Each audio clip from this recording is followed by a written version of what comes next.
1/2 divided ಪುಷ್ಪವರ್ಣ 2 ಪೂರ್ಣಾಂಕ 1/4 minus ಅಲ್ಪವರ್ಣ 1/2 minus 1/3 ಪುಷ್ಪವರ್ಣ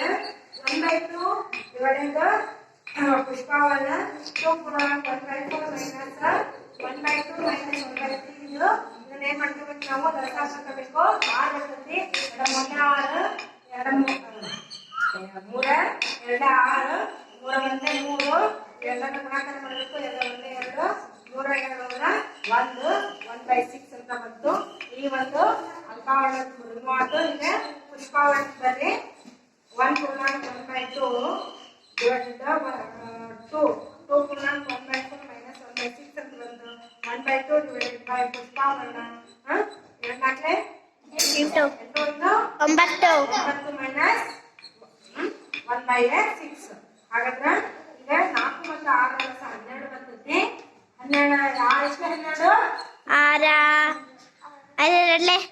6 5 ಹಾಗೆಷ್ಟು 12 4 ಮೂರ್ಲೆ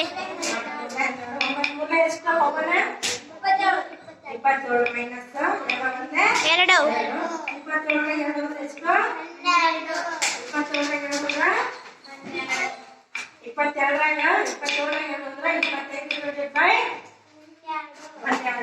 ಈಗ ಇದನ್ನ ಗುಣಾಕಾರ ಬಂತಿದ್ದು ಭಿನ್ನರಾಶಿ ಗುಣಾಕಾರ ರೀತಿಯಲ್ಲಿ ಪರಿವರ್ತನೆ ಆಯ್ತು ಈಗ ಏನ್ ಮಾಡ್ಬೇಕು ನಾವು ಭಾಗಾಕಾರ ಮಾಡ್ಕೋಬೇಕು ಗುಣಾಕಾರ ಮಾಡ್ಕೋಬೇಕು 1/2 ಇಂಟು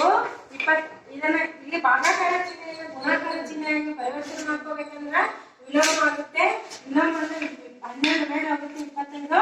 ಕೆಳಗೆ ಬರುತ್ತೆ ಸೊ ಹಾಗಾದ್ರೆ 1/2 ಇಂಟು 12/25 ಅಂತ ಬಂತು ಎಲ್ಲ ಒಂದೇ ಎಲ್ಲ 6